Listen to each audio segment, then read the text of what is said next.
Los Angeles is not only the second largest city in the United States, it also ranks high in air pollution.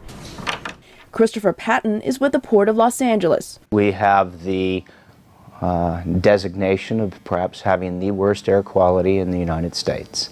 The twin ports of Los Angeles and Long Beach generate a lot of that pollution, but Patton says they are trying to improve their air quality. So are other ports around the world. Even many of the Chinese and Korean and Japanese ports are looking at the same things we are, because the problem is universal.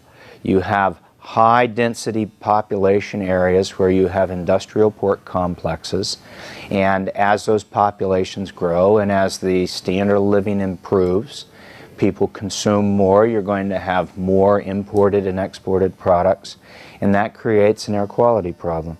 Heather Tomley with the Port of Long Beach says ocean-going vessels are the worst. They're greater than 50% of the emissions that we see at the ports, and they're our biggest challenge. To clean up the air, California is the only state in the U.S. to require all ships to use low sulfur fuel when they are within 44 kilometers of the shore.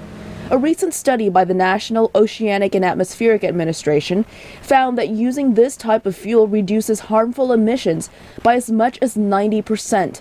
But ship pilot Mark Coyne says many ships are not designed for cleaner fuel. It not only can potentially damage the engine, but it could actually cause operational problems.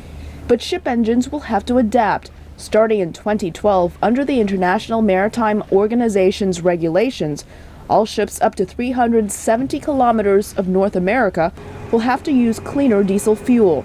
This is already the standard in the Baltic and North Seas. Once docked, ships traditionally continue to use diesel for power. Under California law, the state's most visited ports are working towards providing shore power for certain types of ships so they can plug into an electric power supply and reduce emissions. Shore power can also be found in the port of Shanghai. They have a very active and aggressive shore power program that they're implementing throughout all their marine terminals, and they're utilizing the technology that in fact we spearheaded here at the Port of LA for container ships. American ports are also trying to reduce emissions in cargo handling equipment and trucks. Some trucks now run on cleaner burning diesel fuel engines. Others are using compressed or liquefied natural gas. 60 tanks for 120. Peter Torres' company sells trucks that run on propane. He says he's suffered the effects of polluted air. I've been a foreman and a longshoreman for 31 years, and I've known in the last 15 years I've felt a considerably different feeling in my respiratory system, the way that I breathe and how much air I can take in and out.